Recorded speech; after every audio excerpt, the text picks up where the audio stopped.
Selamat malam, teman-teman.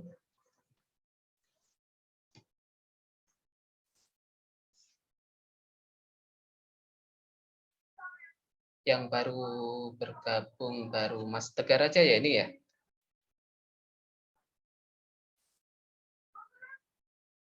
Selamat bergabung, Mbak Gista, apa kabar? Halo, suara saya bisa didengar?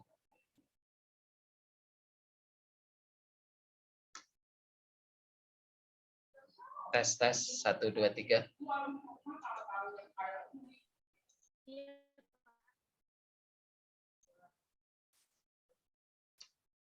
Mbak Gista bisa dengar suara saya?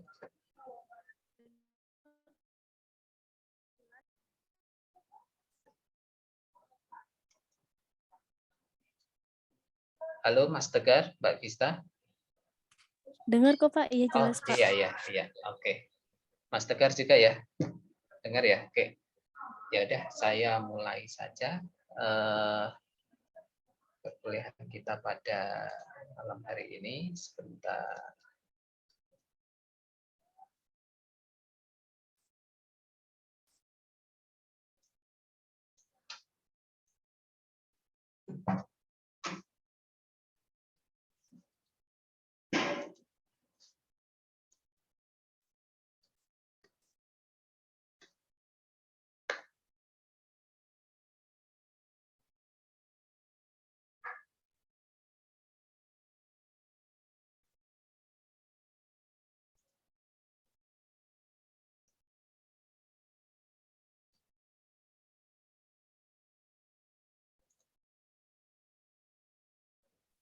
Wih, lagi di mana Pak tuh? Saya? Enggak, ini background-nya lagi di sistem kontrol, sistem kendali ini.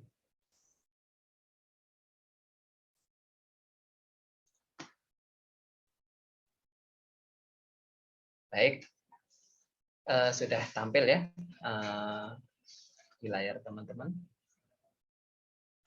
Nah, kalau pada minggu-minggu sebelumnya kita sudah belajar terkait beberapa set instruksi yang ada pada mikroprosesor. Ini yang udah join berapa orang ini? 4 orang ya, sudah join semua ya? Ada Mas Aldi, Mas Wendy, Mas Tegar, Mbak Gista. Oke. Kita mulai saja. Selamat malam. Assalamualaikum warahmatullahi wabarakatuh. Kita melanjutkan untuk materi dan pembahasan dan diskusi terkait dengan masih set instruksi yang ada di mikroprosesor. Bila sebelumnya kita sudah mempelajari bagaimana transfer data untuk 8 bit, kemudian transfer data 16 bit, kemudian ada pertukaran data, kemudian ada pelacakan data. Ini masih banyak teori. Saya nggak tahu nantinya apakah ada mata kuliah untuk praktek yang mikroprosesor ini. Soalnya di sini saya lihat RPS-nya itu hanya kebanyakan teori ya, disampaikan teori. Nah, selain itu juga kemarin sudah belajar tentang instruksi aritmetika. Kemudian juga instruksi aritmetika itu ada instruksi untuk penambahan, pengurangan. Sebenarnya untuk perkalian dan pembagian ini sebenarnya dari dasarnya dari instruksi penambahan yang berulang, itu disebut sebagai perkalian. Kemudian untuk pembagian itu merupakan pengurangan yang berulang. Kemudian juga ada penambahan yang dengan carry dan seterusnya. Kemudian ada instruksi aritmetik khusus seperti DAA untuk koreksi bila teman-teman masih ingat ya, ini sekedar mengulang sedikit apabila penjumlahannya atau pengurangannya dilakukan dalam biner sehingga hasilnya sama dengan pada perhitungan di desimal seperti itu. Kemudian ada komplement, ada negate atau untuk menjadikan komplement. Kemudian ada compare, dan seterusnya. Kemudian juga dilanjutkan ada instruksi logika kalau yang tepatnya minggu lalu ya, ada logika AND, OR, XOR.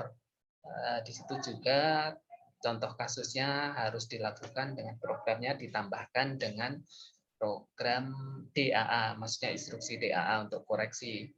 Oh ya, saya belum ngecek untuk tugas teman-teman yang minggu lalu. Mudah-mudahan sudah mengirimkan semua ya. Nah, kemudian ada contoh flowchart-nya dan programnya. Saya mengingatkan lagi untuk setiap tugas mohon dikerjakan dan dikirimkan.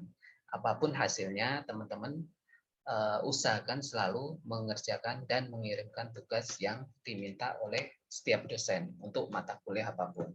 Seperti itu ya. Nah, kemudian juga kemarin sudah belajar instruksi putar dan geser. Juga jenis-jenisnya banyak sekali. Kemarin masih cukup mudah. Kemudian juga ada instruksi untuk manipulasi data, terus instruksi jam juga ada yang bersyarat dan tidak bersyarat dan sebagainya. Nah, untuk pada malam hari ini kita akan mencoba mempelajari sisa instruksi lanjutan, beberapa instruksi yang banyak digunakan dalam mikroprosesor.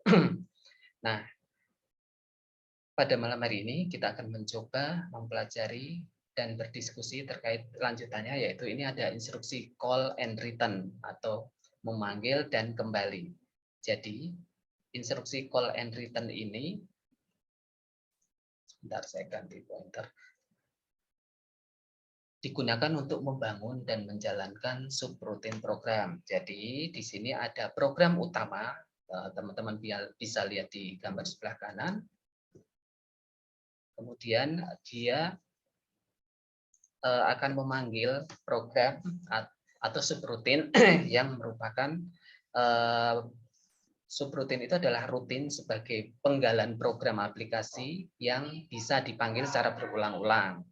Jadi ini contohnya. Nah, ini di sebelah kanan ini program penggalan yang bisa dipanggil berulang-ulang oleh program utama. Ketika program ini dipanggil dan dijalankan dan sudah memenuhi persyaratan atau kondisi tertentu, maka dia akan kembali atau return ke program utama. Seperti itu. Ini misalnya ini call RTI, kemudian ini RTI-nya manggil ini, kemudian mengeksekusi dari program subrutinnya. Setelah kondisi tertentu, dia akan kembali ke program utama. Nah, untuk pemanggilan subrutin ini digunakan perintah call. Sedangkan untuk pengaturan untuk kembali ke program utama digunakan perintah RET atau RET atau pendekan dari return.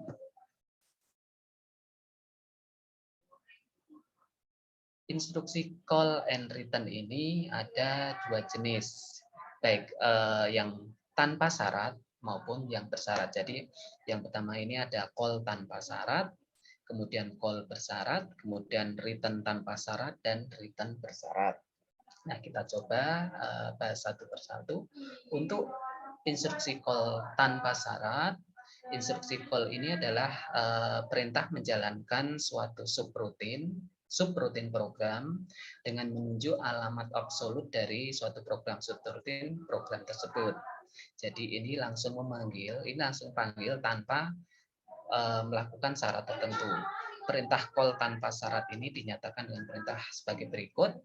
Call spasi NN. Nah, pada saat perintah call NN ini dijalankan, maka akan terjadi suatu proses berikut. Ini adalah program counternya untuk high-nya ke register SP-1. Ini yang high. Kemudian untuk program counternya untuk low-nya ini ke SP-2 atau register SP-2. Dan untuk NN-nya ini disimpan ke program counternya. Kemudian untuk call tanpa syarat, ini merupakan nilai dari program counter pada suatu program utama yang dimasukkan ke stack. Jadi ini ada semacam perintah push itu untuk menyimpan dalam satu stack. dan program counter ini diisi oleh suatu nilai alamat awal, misalnya di sini adalah NN, dari subroutine yang dipanggil atau di-call. Kemudian untuk yang call bersyarat, kalau tadi call tanpa syarat, sekarang kita menginjak ke instruksi call yang bersyarat, di mana perintah di sini akan menjalankan suatu subroutine program atau program penggalan seperti tadi ya yang dijelaskan di awal, dengan cara menunjuk alamat absolut dari program subroutine program tersebut jika syarat yang ditetapkan terpenuhi. Nah, jadi dia akan memanggil subroutine ketika syarat yang ditentukan oleh program utama terpenuhi. Nah, di sini perintah call bersyarat ini dinyatakan sebagai berikut. Perintahnya adalah call spasi cc, nn. Nah, pada saat perintah ini dijalankan, dan tentunya ada syaratnya ya, jika syarat atau kondisinya terpenuhi, maka logikanya ini adalah PCH atau PC yang high disimpan di register SP-1, kemudian PC yang low disimpan di register SP yang -2, kemudian SP-2 ini disimpan di SP, dan NN ini disimpan di program counter. Nah, nilai dari program counter pada program utama yang memanggil nantinya akan dimasukkan semacam ke dalam suatu stack dengan perintah push. Nah, dan program counter ini yang diisi dengan alamat awal NN ini dari subroutine yang di-call atau yang dipanggil atau subroutine penggalan program yang dipanggil. Nah, jika syarat atau kondisinya tidak terpenuhi, maka program counter ini tidak memanggil atau continue ke perintah berikutnya. Jadi call bersyarat ini tentunya ada syarat yang harus dipenuhi dari program utamanya. Nah, ketika syarat tersebut tidak dipenuhi, maka dia tidak jadi memanggil subroutine-nya. Seperti itu, teman-teman. Nah, kita lihat ada beberapa perintah call yang bersyarat. Di sini yang pertama adalah call spasi c, nn. Nah, di sini jika ada carry flag atau cy sama dengan 1, maka program counter diisi nn. Untuk kondisi yang lain, ini harusnya koma ya. Untuk kondisi yang lain, maka PC continue. Jadi, untuk kondisi selain ini, carry flag sama dengan 1 atau C sama dengan 1, maka misalnya C sama dengan 0, maka program counter akan continue ke step berikutnya. Call bersyarat berikutnya yaitu call M, nn. Di sini syarat yang berlaku jika sign flag atau S-nya sama dengan 1, maka program counternya ini akan diisi oleh nn. Nah, untuk kondisi yang lain, program counternya akan continue atau ke step berikutnya. Kemudian ada call nc, nn. Di sini syaratnya bila ada carry flag atau cy sama dengan 0, maka PC atau program counter ini diisi dengan nn. Kondisi selain itu, maka program counter akan continue ke tahap berikutnya. Kemudian ada juga untuk call bersyarat ini ada call nz, nn. Nah, di sini syarat yang diberlakukan apabila operasi ALU sebelumnya ini tidak sama dengan 0. Dalam hal ini atau Z sama dengan 0, ingat ya, program ALU sebelumnya tidak sama dengan 0 atau Z sama dengan 0, maka program counter ini akan diisi oleh NN. Untuk kondisi yang selain ini, maka counter akan melanjutkan ke tahap berikutnya. Kemudian untuk call bersyarat berikutnya ada call Z, nn. Di sini berlaku ketika hasil operasi ALU sebelumnya ini sama dengan 0 atau Z sama dengan 1. Nah, maka counter ini akan diisi oleh NN, dan selain itu kondisi ini sama dengan yang lain, yaitu program counter akan melanjutkan ke step berikutnya atau tidak memanggil subroutine. Kemudian ada call P, nn. Di sini jika ada sign flag atau S sama dengan 0, maka program counter ini diisi NN, dan untuk kondisi selain itu, maka PC akan melanjutkan ke step berikutnya. Ini masih ada program bersyarat, masih 2 lagi, yaitu call PE, NN, di mana ini akan memanggil subroutine jika hasil operasi ALU sebelumnya mempunyai paritas genap atau nilai flag P-nya sama dengan 1. Maka di sini program counternya akan diisi NN. Selain itu, PC akan melanjutkan ke step berikutnya. Dan yang terakhir untuk call bersyarat ini ada call P0, NN, jika hasil operasi ALU sebelumnya ini mempunyai paritas bernilai ganjil atau nilai flag P-nya sama dengan 0, maka program counter di sini akan diisi NN. Kemudian selain kondisi tersebut, maka program counter akan melanjutkan ke tahap berikutnya. Instruksi berikutnya ini merupakan return yang ini masih tanpa syarat ya. Perintah return yang tanpa syarat ini digunakan untuk mengembalikan program counter ke program utama setelah menyelesaikan suatu subroutine. Bila sebelumnya tadi ada call tanpa syarat dan call bersyarat, nah ini program untuk return-nya, untuk kembali dari subroutine ke program utamanya. Nah ini yang pertama adalah return tanpa syarat. Nah, jadi ketika diberikan perintah read ini, maka dari program subroutine setelah dijalankan, begitu ketemu instruksi read ini, maka langsung kembali ke program utamanya. Ini perintahnya adalah perintah return tanpa syarat ini, read atau RET. Nah, pada saat instruksi ini dijalankan, logik yang berlaku di sini prosesnya ini di register SP ini disimpan di program counter yang low. Kemudian untuk register SP plus 1 ini disimpan di PCH atau yang high, dan SP plus 2-nya disimpan di register SP. Berikutnya untuk yang return bersyarat, kalau tadi return tanpa syarat, ini return bersyarat. Perintah return bersyarat ini digunakan untuk mengembalikan program counter ke program utama. Karena ini bersyarat tentunya setelah menyelesaikan suatu subroutine dan jika syarat yang ditetapkan terpenuhi. Jadi di sini selain setelah melaksanakan suatu program subroutine atau program penggalan, namun harus memenuhi syarat yang terpenuhi baru kembali ke program utama. Nah, jika syarat yang ditetapkan tidak terpenuhi, maka program counter ini akan melanjutkan ke subroutine, tetap di subroutine-nya. Nah, perintah return tanpa syarat ini, perintahnya adalah read CC. Kita lihat, jika syarat terpenuhi, ini ada syaratnya, untuk bisa kembali ke program utama, ini logikanya adalah register dari SP ini akan disimpan di program counter yang low, PCL, kemudian untuk register SP plus 1 ini disimpan di PCH, dan untuk register SP plus 2 ini disimpan di SP. Dan jika di sini terdapat syarat yang tidak terpenuhi, di sini program counternya akan melanjutkan atau continue ke instruksi berikutnya di subroutine tersebut sampai subroutine-nya selesai.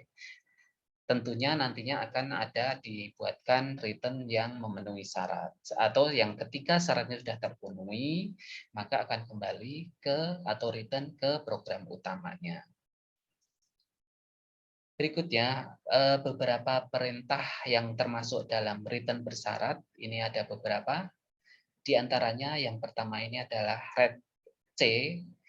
Ini harus memenuhi syarat sebagai berikut, yaitu jika terdapat carry flag atau CY sama dengan 1, maka program counter di sini akan diisi nilai dari stack. Kemudian setelah diisi, maka akan kembali ke program utama.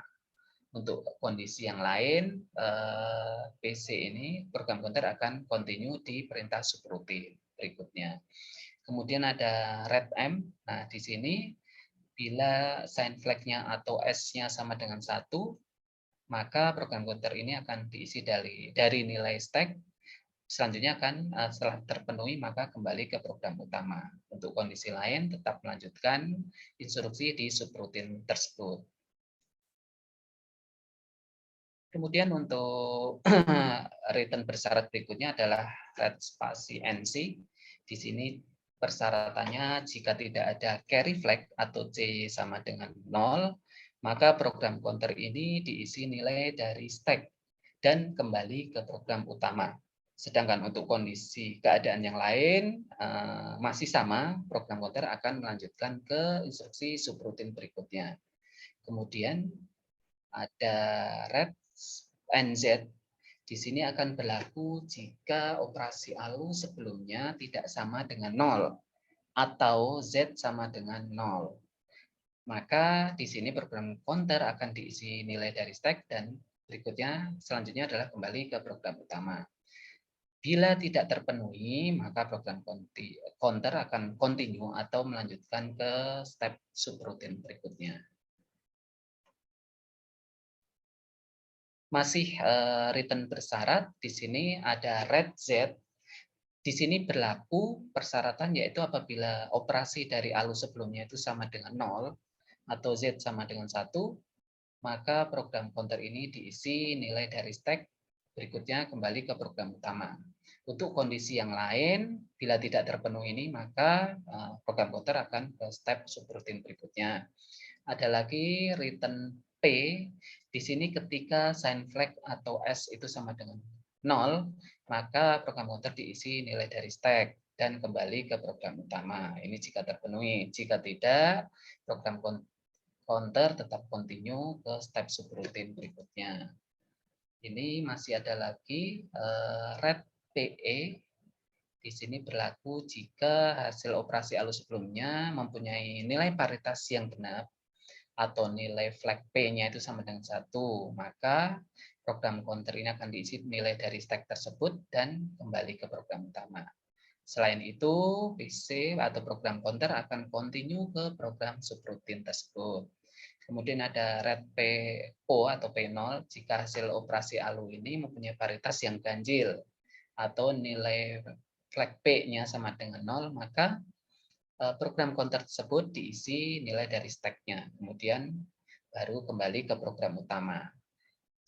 Selain itu, tetap di step subroutine berikutnya. Dan mungkin ini sepertinya terakhir untuk yang return bersyarat. Nah, di samping itu, di samping yang tadi, return yang bersyarat yang tadi, ini juga ada dua perintah return lainnya. Ini ada RETI, RETI ini return from interrupt. Ada juga red and one. Nah, ini merupakan return dari non-maskable interrupt.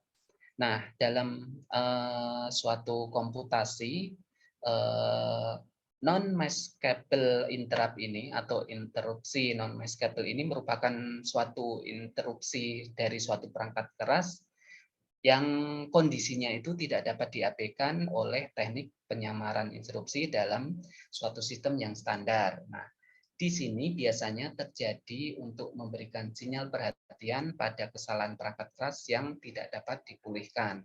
Namun beberapa non-maskable interrupt ini mungkin bisa di-cover ya, tetapi hanya dengan menggunakan metode kepemilikan khusus untuk non-maskable interrupt tertentu. Nah, ini biasanya sering digunakan ketika waktu respon kritis atau ketika interupsi ini tidak boleh dinonaktifkan selama operasi sistemnya berjalan kondisi normal. Penggunaan tersebut juga mencakup misalnya untuk pelaporan kesalahan perangkat keras yang misalnya tidak dapat dipulihkan atau mungkin proses debug atau proses suatu pembuatan profil sistem. Dan di sini ada penanganan kasus khusus seperti pengaturan pada sistem yang berulang. Berikutnya kita menginjak ke instruksi restart, di mana instruksi restart ini sama dengan instruksi call tanpa syarat. Hanya kalau instruksi restart ini menunjuk ke alamat page 0 atau halaman 00. Nah, kita masih ingat tadi ada call tanpa syarat. Kalau call tanpa syarat itu tadi langsung ada menunjuk ke alamat tertentu, kembalinya kemana seperti itu. Tapi kalau restart ini selalu ke alamat atau page 0 atau halaman 00. Nah, di sini instruksinya adalah RST. Ini akan menjalankan proses di mana PCH ini akan dipanggil, disimpan di register SP-1 untuk PCL-nya di register SP-2, kemudian nilai 00 heksanya ini disimpan di PCH dan P-nya disimpan di PCL. Di mana P ini adalah nilai 8 bit penunjuk alamat pada page 0. Ini logikanya.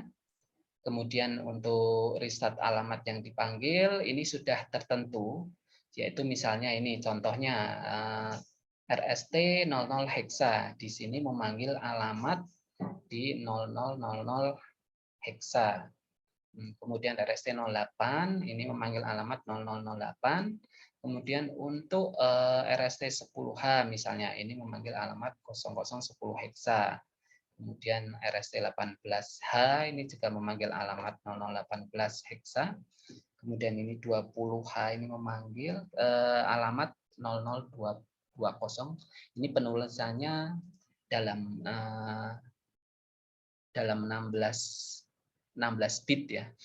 Kemudian ini RST 28H ini memanggil alamat 0028 heksa. Contohnya ini berikutnya adalah RST 30H. Ini artinya memanggil alamat di 0030 heksa. Kemudian contoh terakhir ini RST 38H atau heksa ini memanggil alamat 0038 heksa. Ini contoh-contoh untuk instruksi restart. Berikutnya kita menginjak ke instruksi input-output, di mana bahwa instruksi input dan output ini diperlukan untuk pembentukan program interface ke unit I/O atau unit input-output.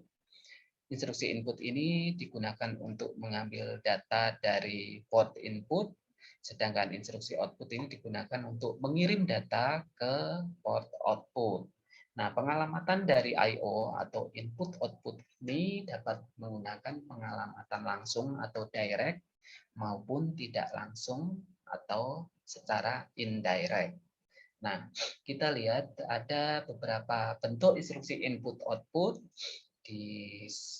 Nah, kita lihat di sini terdapat 12 bentuk instruksi input-output seperti ditunjukkan, teman-teman bisa lihat di sini untuk operasinya untuk 8 bit. Di sini assembly-nya ada in A, register N. Simbol operasinya ini artinya register N ini dipanggil atau disimpan di A. Nah, kemudian ini in A dalam kurung C, kemudian in B dalam kurung C, ini register C disimpan di B. Kemudian ini untuk inputnya ya. Berikutnya ada in C dalam kurung C, in D dalam kurung C, in spasi E dalam kurung C, dan seterusnya ini sampai register L.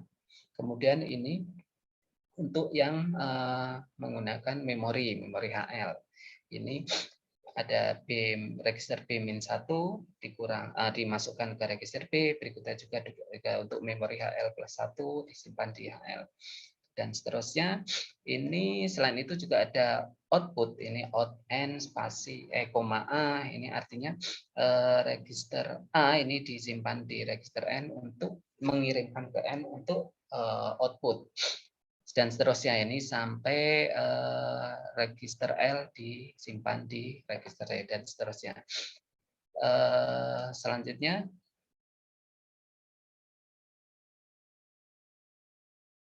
nah kita lihat contohnya. Contoh yang pertama, ini di sini diberikan suatu algoritma program, kemudian juga flowchart, dan program untuk bagaimana cara mengosongkan 100 lokasi memori yang dimulai dari alamat 1900 heksa. Nah, di sini teman-teman misalnya diminta untuk membuat suatu algoritma, kemudian flowchart-nya dan programnya, bagaimana cara mengosongkan 100 lokasi memori, dimulai dari memori 1900. Nah, ini untuk algoritmanya. Di sini kita buat dulu algoritmanya, yaitu membuat cacahan jumlah data sama dengan 100. Ini 100 desimal ya. Dalam heksa itu 64 heksa di register C. Jadi yang pertama kita membuat cacahan jumlah data sebanyak 100. Karena ini akan mengosongkan 100 lokasi memori. Ini untuk perhitungan cacahan jumlah datanya. Kemudian algoritma berikutnya ini mengeset alamat awal tempat data disimpan di 1900 heksa pada register IX. Kemudian mengeset data awal sama dengan 0 di register A. Jadi register A ini diset dengan nilai 0. Kemudian simpan data di register A ke memori tempat simpan data, yaitu register IX.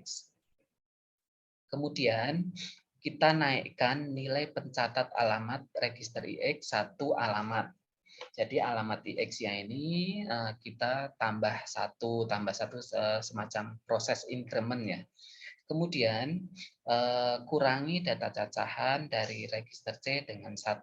Nah, ini cacahannya tadi diawali dari 100 untuk dikurangi 1 dan seterusnya dikurangi 1 sampai nantinya ketemu 0 sama dengan 0. Nah, di sini akan dilakukan pengecekan. Lihat apakah nilai cacahan register C ini tidak sama dengan 0. Bila tidak sama dengan 0, maka akan kembali ke langkah 4. 1, 2, 3. Nah, di sini. Langkah 4 ini akan disimpan ke register IX.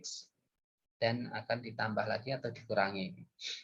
Kemudian, bila register C ini sama dengan 0 atau 0-nya tidak sama dengan 0, maka instruksi ini akan berhenti. Artinya cacahannya sudah 100 kali.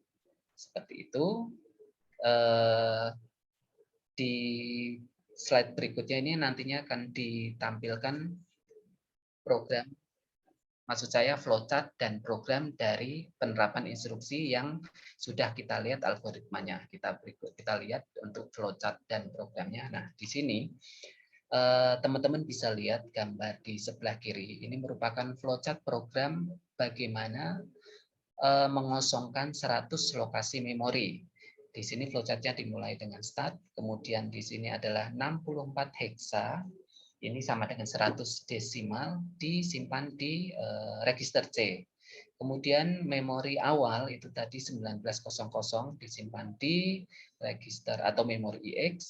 Kemudian kita simpan untuk nilai A yaitu 0, 00 disimpan di A.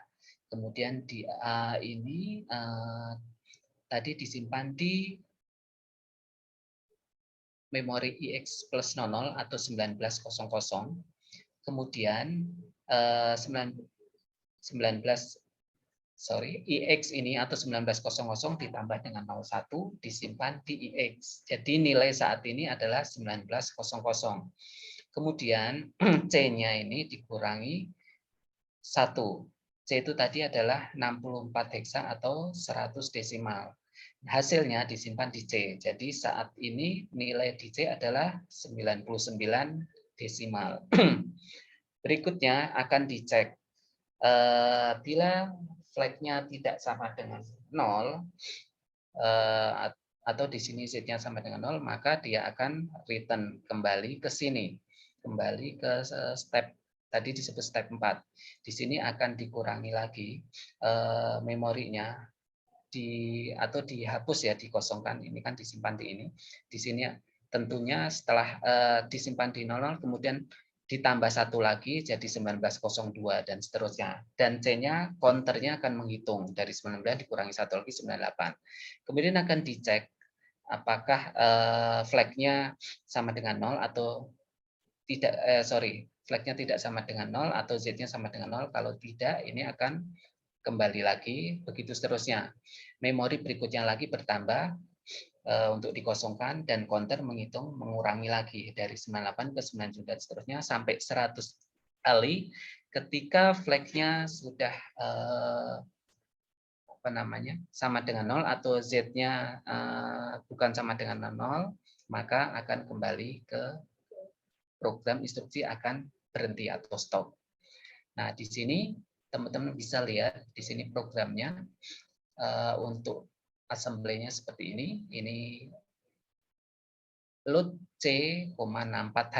Di sini adalah menyimpan untuk 64 hexa ke register C. Kemudian ini memori 1900 tadi sebagai memori awal, ini disimpan di memori IX. Kemudian nilai 00 ini disimpan di register A. Nah, kemudian A ini disimpan di IX plus 00, artinya ini memori 1900. Dan ini diberi label catat.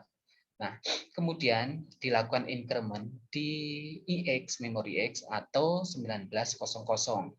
Kemudian dilakukan decrement dari C. C-nya itu tadi adalah 100 desimal dikurangi 1 jadi 19 saat ini.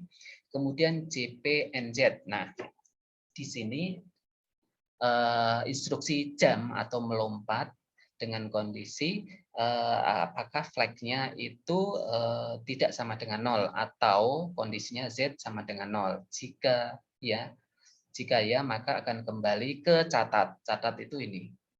Nomor 4 akan kembali lagi ke sini, maka A-nya tadi disimpan lagi di 1900 dan ditambah lagi. Ini tadi udah 1901 sehingga di sini ada 1901 terus ditambah lagi jadi 1902.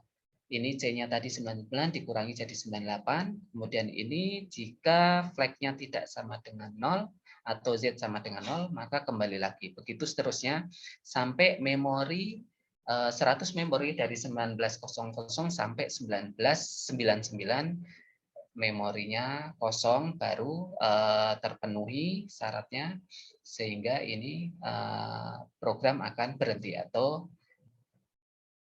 restart 38 RST 38. Ini untuk contoh yang pertama tadi ya, yaitu mengosongkan 100 lokasi memori yang dimulai dari alamat 1900. Berikutnya kita lihat untuk contoh berikutnya. Di sini akan ditunjukkan suatu algoritma dan flowchart serta program untuk membangkitkan 100 data bilangan desimal mulai dari 0 di memori yang mulai alamat memorinya adalah 1900. Nah, mohon diperhatikan di sini algoritmanya yaitu yang pertama adalah membuat cacahan jumlah data sama dengan 100 karena ini diminta 100 data atau 64 hexa di register C. Nah, kemudian mengeset alamat awal untuk sebagai tempat simpan data di 1900 di register IX, ini karena dimulai alamatnya 1900. Kemudian mengeset data awal sama dengan 0 di register A. Nah, berikutnya adalah menyimpan data di register A ke memori tempat simpan data, yaitu di register IX. Kemudian menyumblahkan data yang ada pada register A dengan 1. Nah, ini register yang A ini ditambahkan dengan 1. Kemudian desimalkan, kemudian menaikkan nilai pencatat alamat register IX 1 alamat, kemudian mengurangi data cacat register dengan 1. Ini proses decrement ya.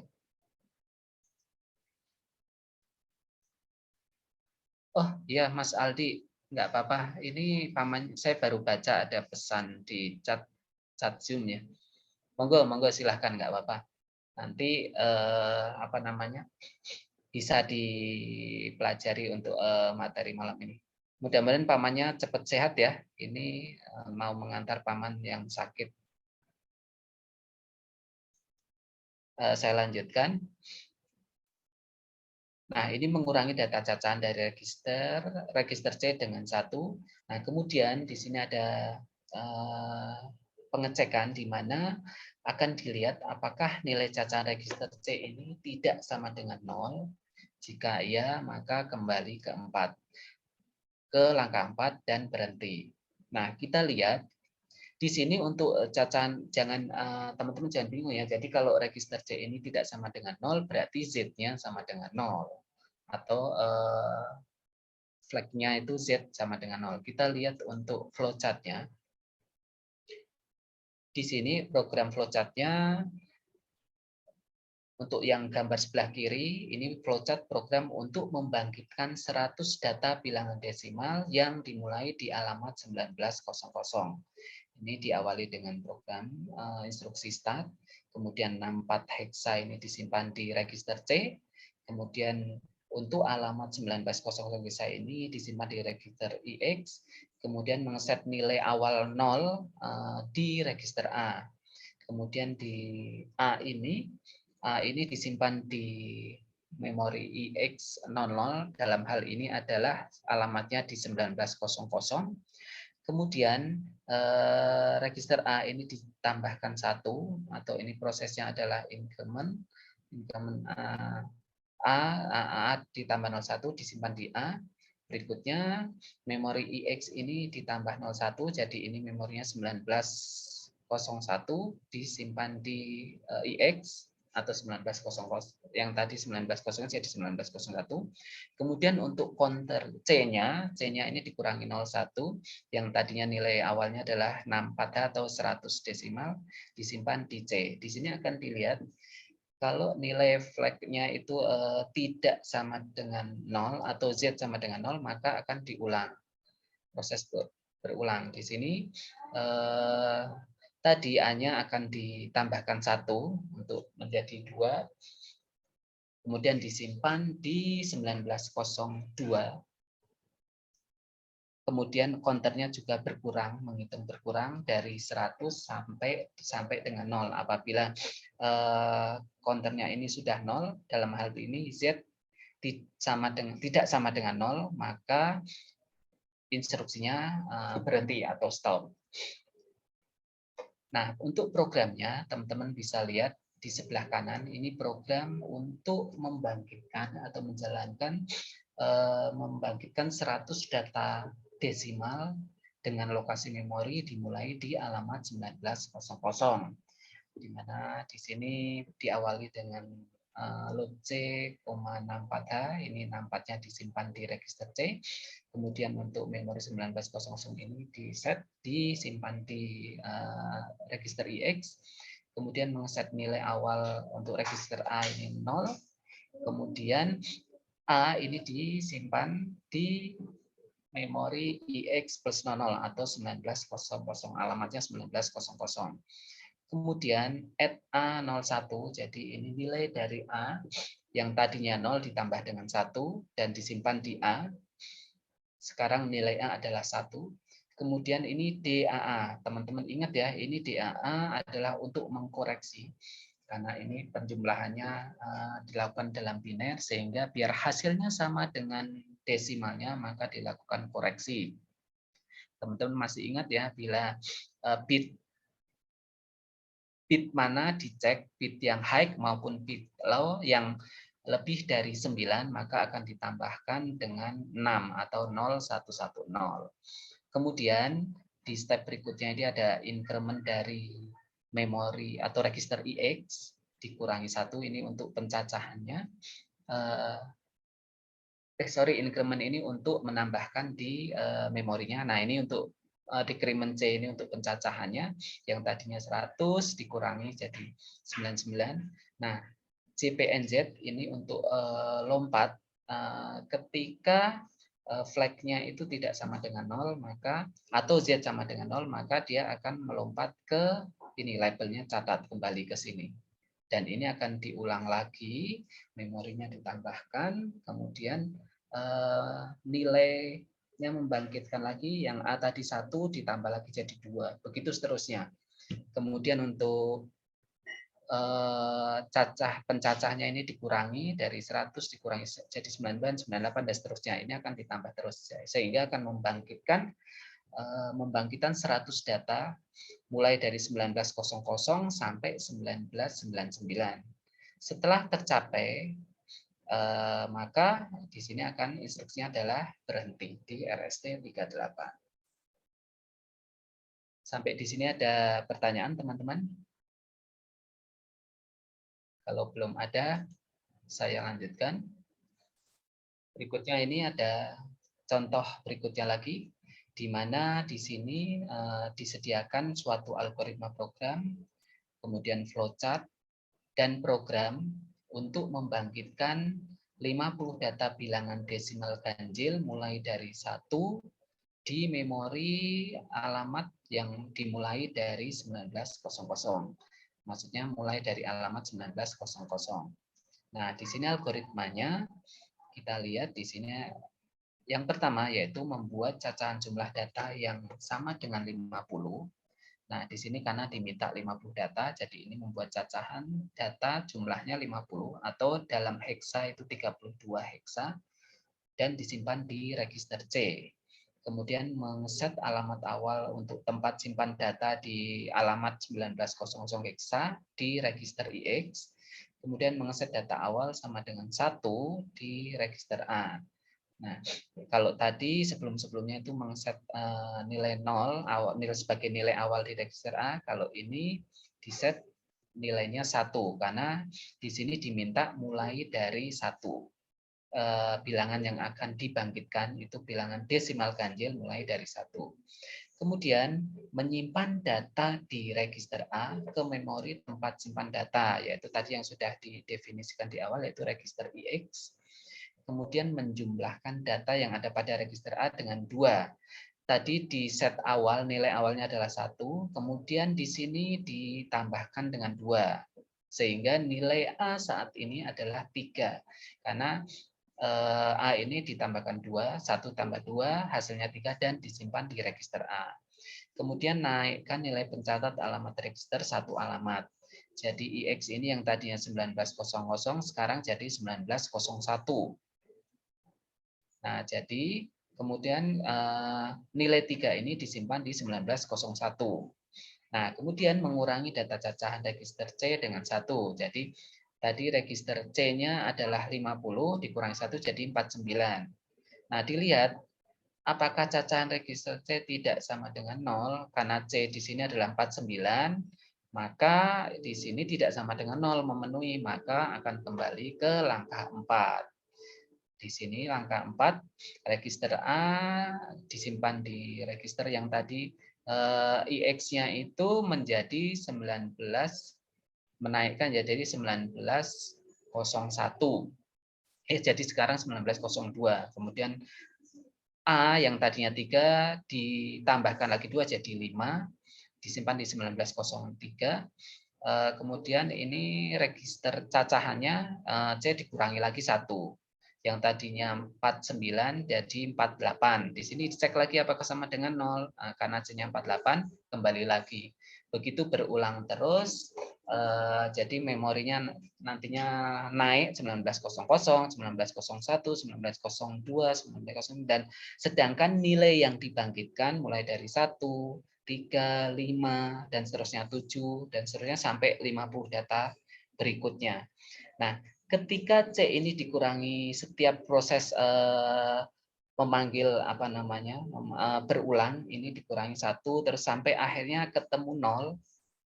Ketika dicek nilai cacahan register C ini sudah sama dengan 0, berarti tidak kembali tapi ke proses berikutnya, dan proses berikutnya ini adalah berhenti atau sudah selesai.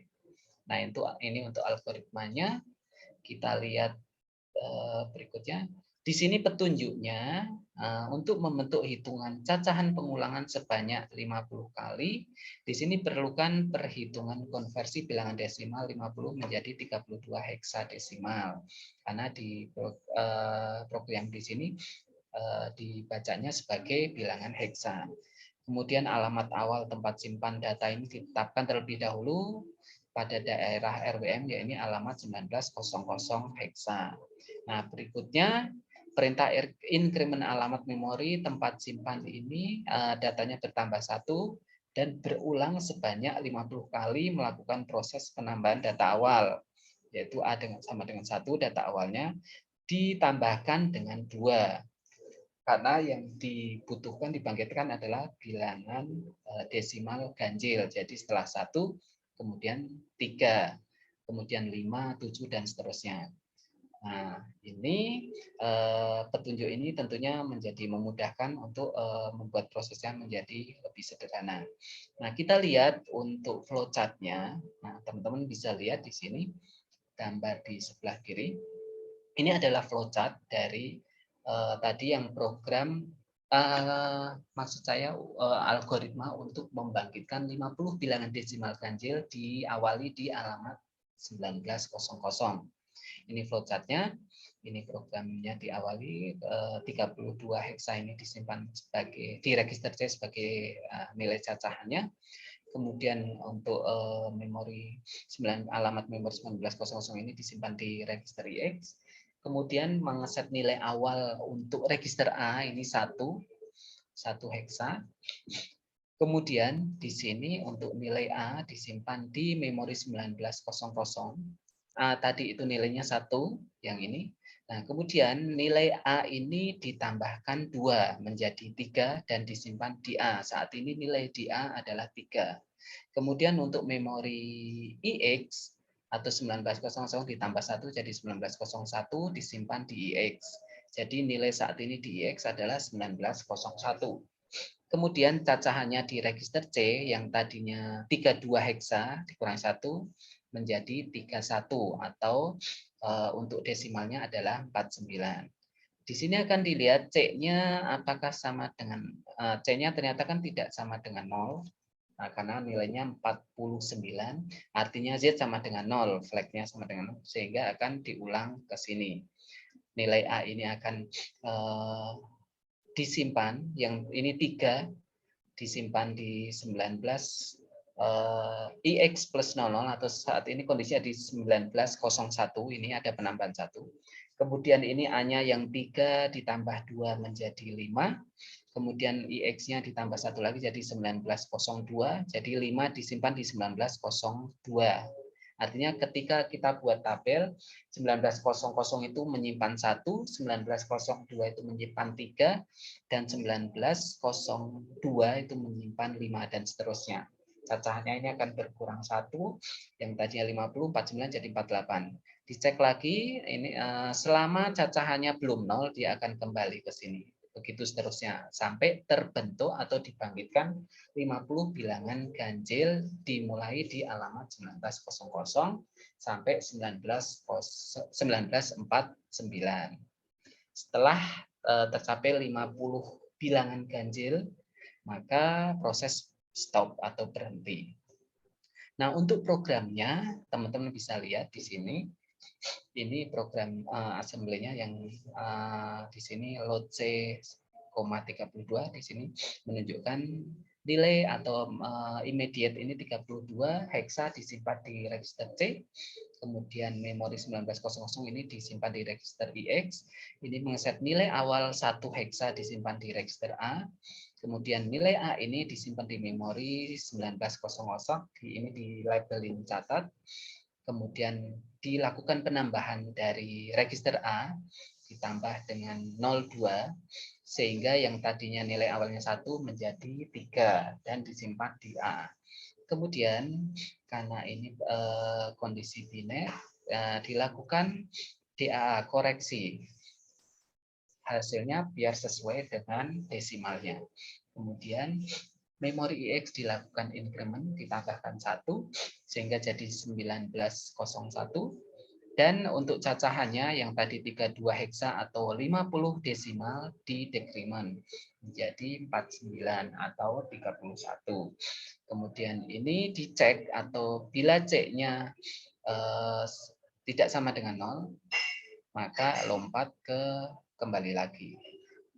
Memorinya nilai A ditambah lagi 2, kemudian memorinya ditambah 1 dan cacahannya dikurangi 1. Begitu seterusnya sampai C-nya sama dengan 0, maka RST 38 atau instruksi berhenti. Ini merupakan program untuk membangkitkan 50 bilangan desimal ganjil mulai di alamat 1900. Sampai di sini ada pertanyaan teman-teman?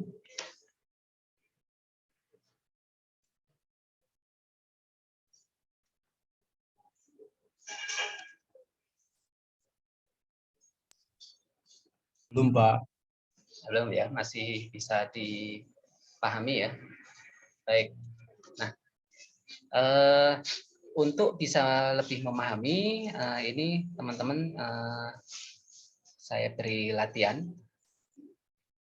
Nah, di sini teman-teman diminta untuk membuat algoritma program, kemudian membuat flowchart dan program di mana algoritma, flowchart, dan program tersebut nanti bila dijalankan dapat membangkitkan 50 data bilangan desimal genap yang dimulai dari 2 di memori awal pada alamat 1900 heksa. Mudah ya. Kalau tadi udah ada contohnya membangkitkan 50 bilangan ganjil, ini membangkitkan bilangan genap.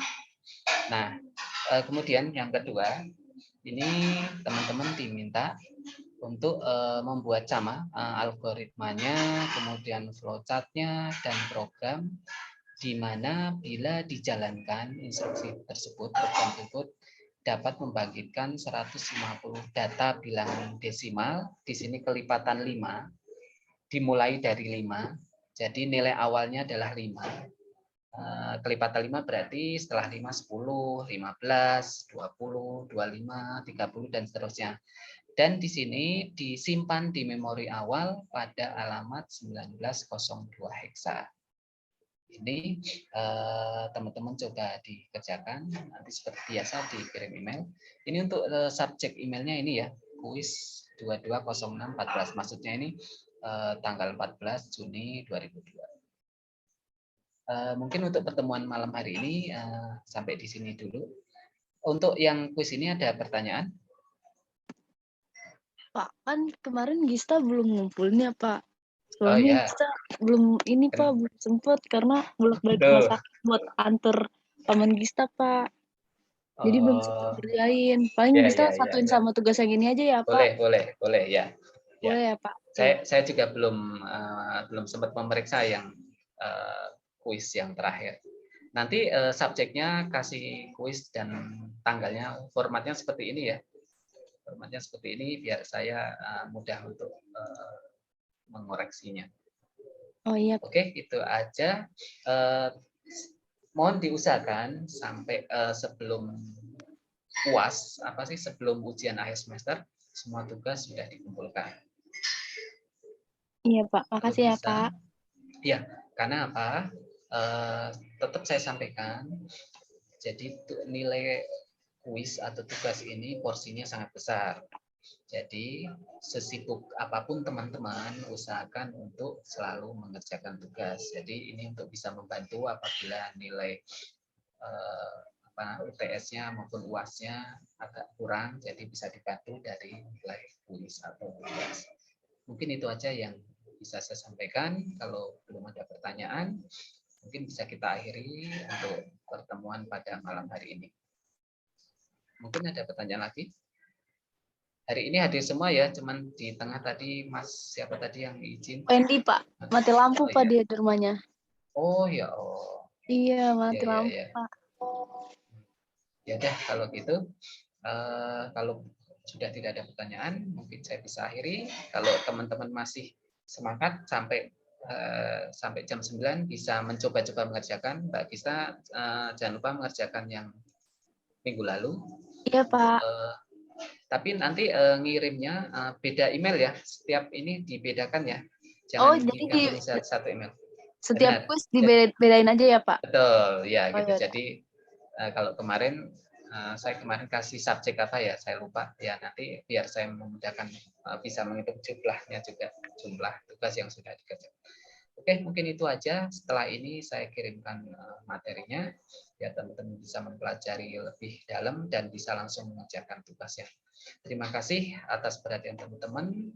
Tetap semangat untuk belajar. Kalau misalkan ada yang belum bisa dipahami, silahkan ditanyakan. Bisa via grup WA. Nanti saya coba jawab pertanyaan dari teman-teman. Oke, itu aja yang bisa saya sampaikan. Terima kasih banyak atas perhatiannya. Tetap jaga kesehatan selalu. Selamat malam. Terima kasih dan wassalamualaikum warahmatullahi wabarakatuh. Waalaikumsalam warahmatullahi wabarakatuh. Makasih ya, Pak. Sama-sama. Selamat malam, Mbak Gista, Mas Tegar. Udah ya? Udah, Pak. Wendy kan mati Oh lampu. iya. Oh iya ya, oke oke. Oke, Malam juga. saya leave ini ya Zoom ya. Terima Iya, Pak. kasih. Makasih juga, Pak.